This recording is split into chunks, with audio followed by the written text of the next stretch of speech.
사람을 무는 모기는 안모기일까요? 순모기일까요? 안모기가 사람을 문다라고 하죠. 왜 무는지 아십니까? 평상시에는 물지 않다가 모기도 새끼를 갖는다고 해야 되나요? 알을 낳을 때가 되면 양분이 필요하기 때문에 피를 빨아먹는다고 합니다. 여러분들 모기가 물 때는 지가 먹으려고 무는 게 아니라 자식을 키우려고 무는구나 하면서 피를 내주면 되겠죠? 알아서 하십시오, 그거는. 그런데 안모기는 피를 빨아먹을 때 바로 새끼를 가지고 있다. 이 모기를 쫓는 방법이 있다고 합니다. 여러 가지가 있지만 순모기 소리를 들려주면 안모기가 오지를 않는데요. 왜냐하면 보통 사람도 그렇다라고 하죠.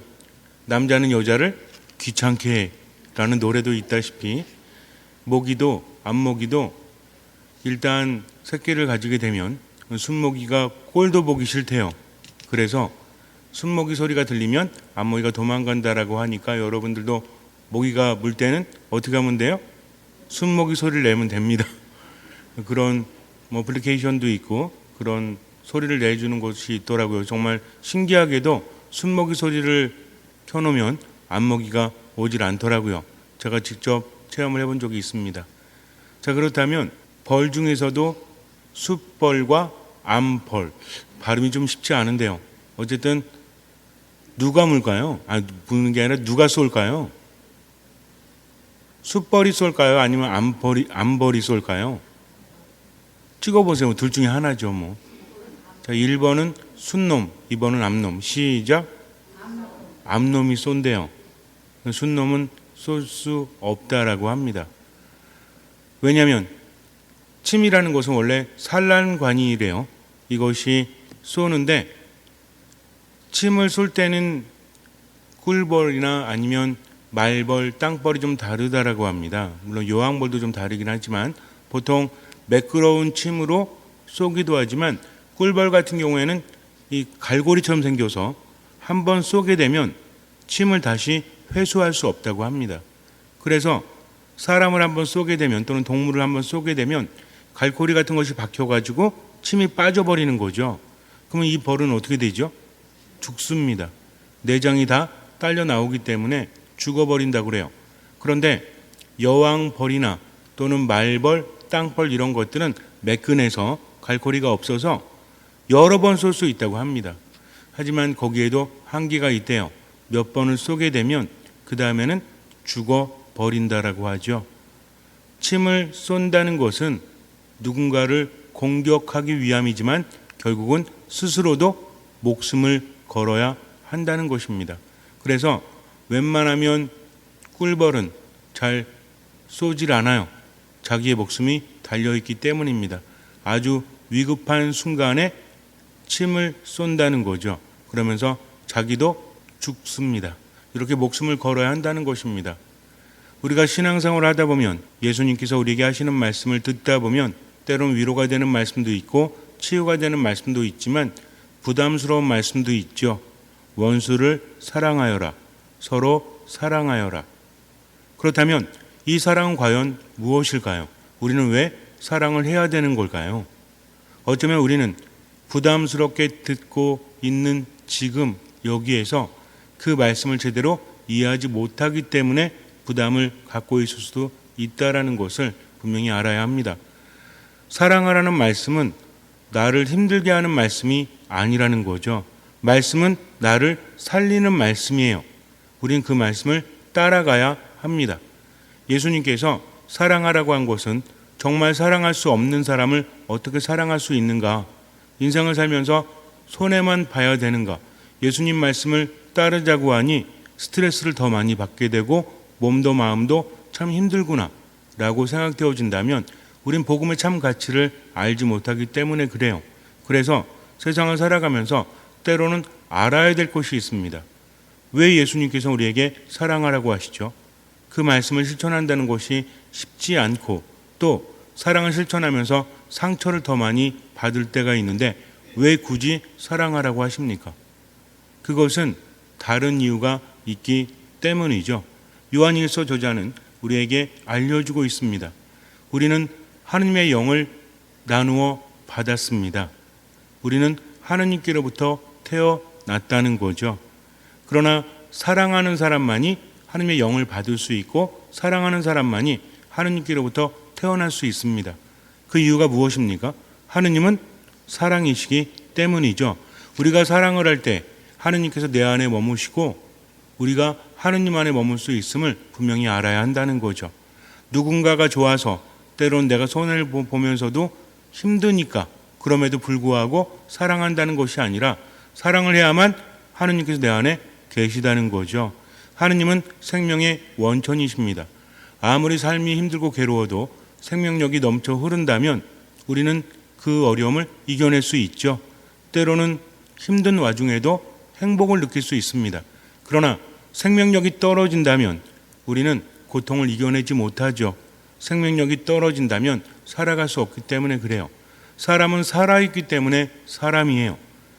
너무나 힘들고 꼼짝도 못하는 괴로움이 있다면 그것은 진정한 삶이라고 말할 수 없다는 거죠. 그래서 삶은 생기가 넘쳐야 합니다. 생기가 넘친다는 것은 무슨 이야기죠? 활발하다는 거죠. 어떤 어려움이 있어도 이겨낼 수 있다는 것입니다. 그러나 생기가 떨어지게 되면 숨은 쉬고 있어도 참으로 살아있다라고 말할 수 없죠. 우리가 하나님의 뜻대로 사랑하지 않게 되면 어떤 일이 벌어질까요? 어떤 사람들은 그렇게 이야기합니다. 인간의 뇌세포가 굉장히 많은데 모든 것들을 기억하고 있다.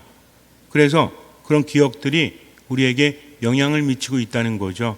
선한 일을 하거나 좋은 일을 하면 그런 기억들이 세포에 담겨져 있다가 불현듯 나와서 우리를 건강하게 한다고 합니다.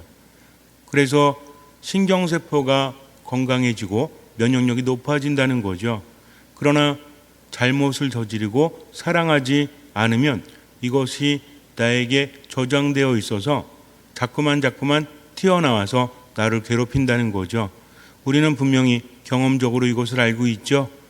어떤 죄를 짓거나 누구를 사랑하지 못할 때 마음속에 적대감이 생기거나 시기와 질투가 있을 때 그리고 남에 대해서 부정적으로 생각하거나 남에 대해서 부정적으로 말할 때 그리고 행동할 때 이것이 나에게 어떻게 남아요? 시원해요? 통쾌해요? 처음엔 그럴 수 있죠.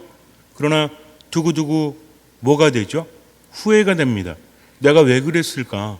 왜 화를 냈고 왜 누군가를 욕하고 왜 누군가를 중상모략했을까? 왜 적대감을 띠고 행동하고 말했을까? 라는 것이 우리 마음에 남아서 나를 괴롭히지 않습니까? 왠지 기분이 좋아지질 않아요. 자꾸만 마음속에 부정적인 것들이 생겨나게 되면 이런 것들은 꼬리에 꼬리를 물고 또 다른 부정적인 감정을 내 마음속에 생겨나게 합니다. 그러면서 점점 뭐가 사라져요? 생기가 사라질 수밖에 없죠. 우리 마음이라는 것은 용량이 있는 것 같아요. 어느 정도의 용량이 차게 되면 다른 것이 생겨날 수 없습니다. 마음의 자리에 부정적인 것들이 자꾸만 생겨나게 되면 마음을 채우고 긍정적인 것들이 생겨날 자리가 사라진다는 거죠. 그래서 마음속에 분노가 많으면 짜증이 많아지죠. 분노와 짜증이 생기면 또 어떤 생각이 들어요? 아까도 말씀드렸지만 적대감이 생겨나고 다른 안 좋은 감정들이 생겨납니다. 그러면서 좋은 것들은 사라지게 되죠. 이게 공존합니까? 즐거우면서도 기분 나빠. 행복하면서도 분노가 생겨. 이런 거 있어요? 마음속에 뭐가 생겨나게 되면 비슷한 것들이 생겨나고 나머지는 사라지게 된다는 것을 우리는 알아야 돼요. 그래서 내가 사랑하지 않는다면 사랑하지 않는 자리에 무엇이 차게 됩니까?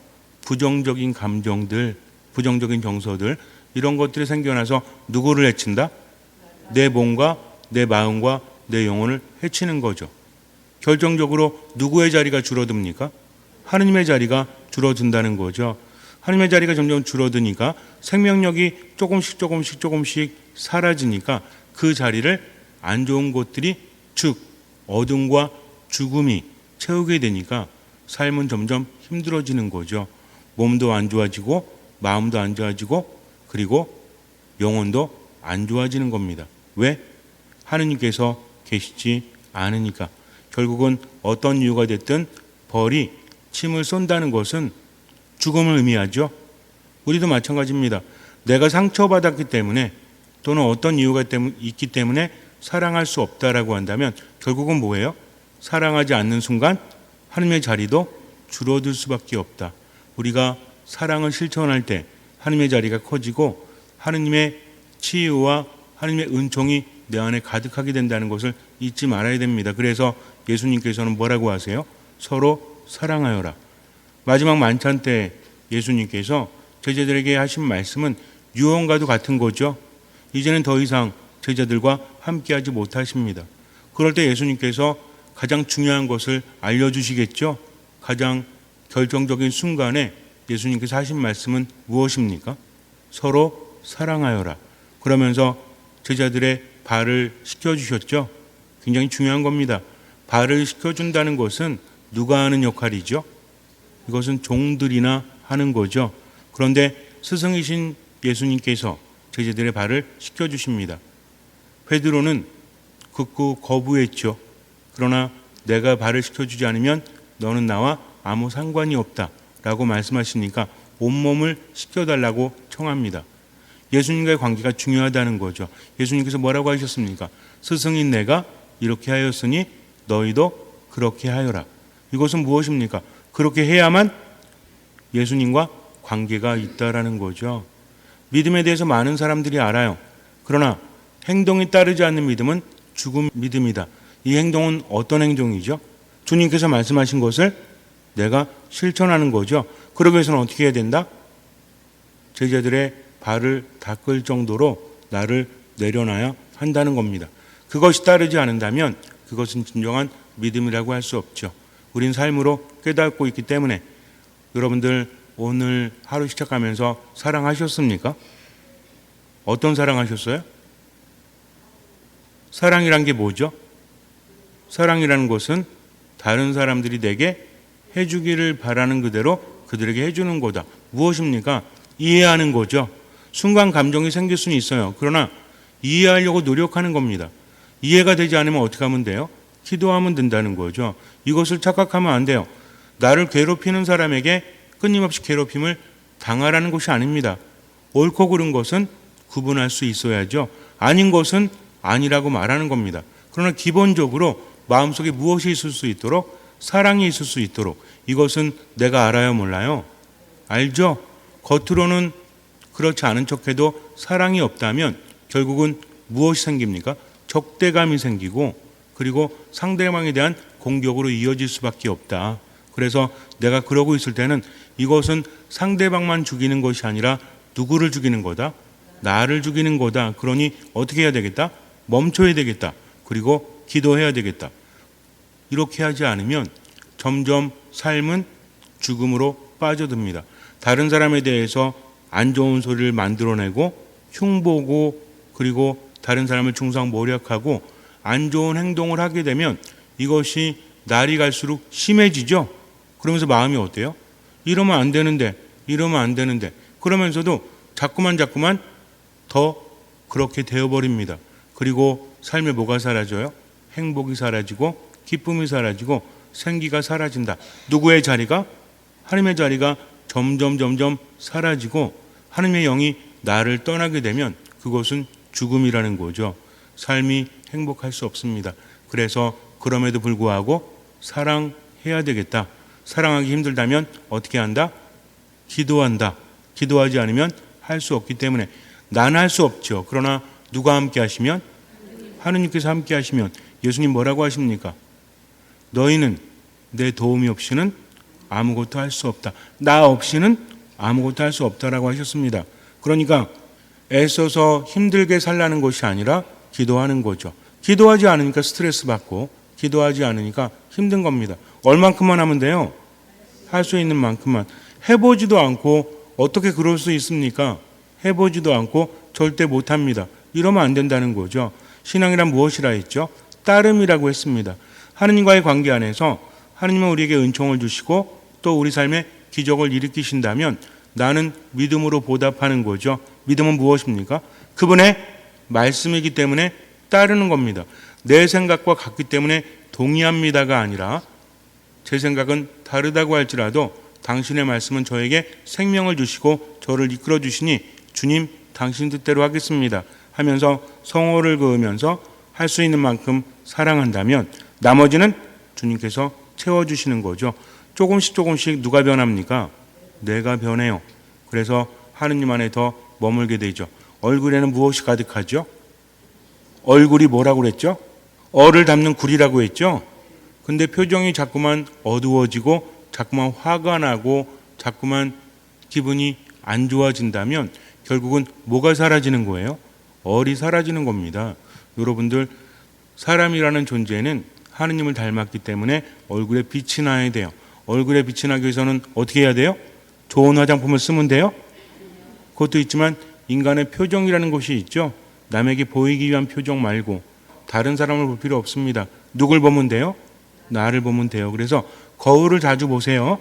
화장 고칠 때만 보지 마시고 거울 보면서 아, 내 표정이 이렇구나. 지금 행복하지 않구나. 그럴 때 마음을 한번 들여다보세요. 마음에 무엇이 있는지 혹시라도 분노가 있거나 적대감이 있거나 또 사랑이 사라지고 있다면 내 표정이 좋을 리가 없죠. 점점 안 좋아질 겁니다. 그래서 그럴 때는 어떻게 하자? 일단 멈추자. 그리고 성호를 긋자. 그리고 사랑할 수 있도록 하느님께 기도하자. 사람을 살리는 말과 행동을 하자. 죽이는 말과 행동이라면 아예 입을 닫자는 거죠. 그래야만 내가 침을 싸서 죽는 일이 생기지 않는다는 겁니다. 잠시 눈을 감으세요. 하느님은 사랑이십니다. 사랑하는 사람 모두 하느님께로부터 태어났죠. 하느님의 영을 받아서 그 영으로 살아갑니다.